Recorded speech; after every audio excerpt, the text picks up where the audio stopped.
2 থেকে 3 মিনিটের একটি ছোট গল্প শুনে যাবেন, আশা করি ভালো লাগবে। একটি ছেলে খুবই সাদাসিধা ছিল।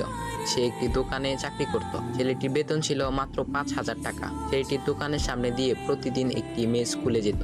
মেয়েটি প্রতিদিন বোরকা পরে যেত, কিন্তু প্রায়ই মুখটা খোলা থাকতো। একদিন হঠাৎ করে ছেলেটির নজর পড়লো মেয়েটির দিকে। এভাবে বেশ কয়েকদিন যাবার পর মেয়েটি বুঝতে পারলো ছেলেটি তাকে লক্ষ্য করে। মেয়েটিও বাঁকা চোখে ছেলেটির দিকে তাকাতে শুরু করলো। ছেলেটি মেয়ের চলাফেরা দেখে মুগ্ধ হলো। আফসোস করতে লাগলো, ইস, যদি আমিও আজ পড়াশোনা করতে পারতাম, তাহলে সাহস করে মেয়েটির সাথে কথা বলতে পারতাম। মেয়েটি বুঝতে পারলো ছেলেটি তাকে ভীষণ পছন্দ করে। তাই একদিন মেয়েটি ছেলেটির দোকানের পাশে দাঁড়িয়ে রইল। তখন ছেলেটি দুপুরের খাবার খাওয়ার জন্য দোকানের বাইরে আসে। সে চায়ের দোকানে গিয়ে 5 টাকার একটি রুটি খেয়ে পানি পান করে আসতে লাগলো। তখন মেয়েটি তার কাছে গেল। তুমি ভাত খেলে না, রুটি দিয়ে পেট ভরবে? তখন ছেলেটি মেয়েটিকে দেখে অবাক হয়ে গেল। তখন ছেলেটি বলল, আমি ভাত খেলে আমার মা, বাবা আর ছোট বোনকে কি খাওয়াবো? মেয়েটি শিক্ষিত, তাই অল্পতেই বুঝে গেল। সে হাত ধরে বলতে লাগলো, তাহলে তুমি যে আমাকে পছন্দ করো, আমাকে কি খাওয়াবে? তখন ছেলেটি বলল, আমি তো তোমাকে আপন করে পাওয়ার জন্য দেখি না, কারণ সে যোগ্যতা আমার নেই। তবে এটা সত্যি যে তোমাকে দেখলে আমার খুব ভালো লাগে, তাই দেখি। মেয়েটি ছেলেটির কথা শুনে চোখের পানি ধরে রাখতে পারলো না। সে বুঝে গেল ছেলেটির চরিত্র ও ভাবনা অনেক সুন্দর। সেদিন মেয়েটি চলে গেল। বাসায় গিয়ে রাত্রিবেলা মেয়েটি অসুস্থ হয়ে পড়ল। পরে তাকে ডাক্তারের কাছে নিয়ে আসা হলো। বলা হলো মেয়েটার 2টি কিডনি নষ্ট হয়ে গেছে।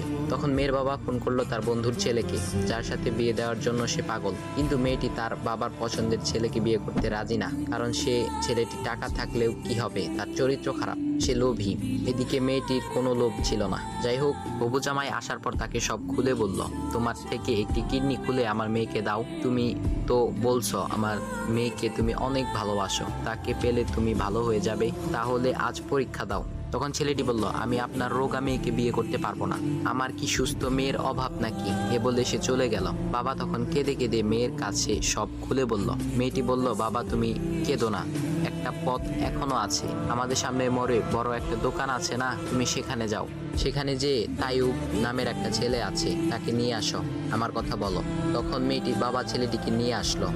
মেয়েটিকে দেখে ছেলেটির চোখ ভিজে পানি পড়তে লাগলো, কারণ মেয়ের বাবা তাকে সব খুলে বলেছে। তখন ছেলেটি মেয়েটিকে বলল, তুমি আমাকে একটা কিডনি দিবে? ছেলেটি বলল, কিডনি দেবার জন্যই আমি এসেছি। মেয়েটি তাকে বলল, তুমি কি চাও? ছেলেটি বলল, তুমি সুস্থ হয়ে আমার দোকানের সামনে দিয়ে যাবে, আর দূর থেকে আমি তাকিয়ে দেখব, এই অনুমতিটুকু চাই। এ কথা শুনে মেয়েটিও ও তার বাবা তাদের চোখের পানি ধরে রাখতে পারলো না। অবশেষে মেয়েটি বিছানা থেকে উঠে ছেলেটির 2 পা জড়িয়ে ধরে বলল, এ জীবনে তোমার থেকে আমাকে মৃত্যু ছাড়া আর কেউ আলাদা করতে পারবে না। তারপর মেয়েটি বলল, আমার কোনো কিডনি নষ্ট হয়নি, এসব ছিল আমার সাজানো নাটক, আমি যা ভেবেছিলাম তাই হয়েছে। তোমাকে দেখে বুঝেছিলাম তুমি আমার একমাত্র যোগ্য। এখন ভাই, তোমাদের এত সুন্দর একটা গল্প শোনালাম, কিপটামি না করে ভিডিওতে লাইক দাও আর একটা কমেন্ট করো।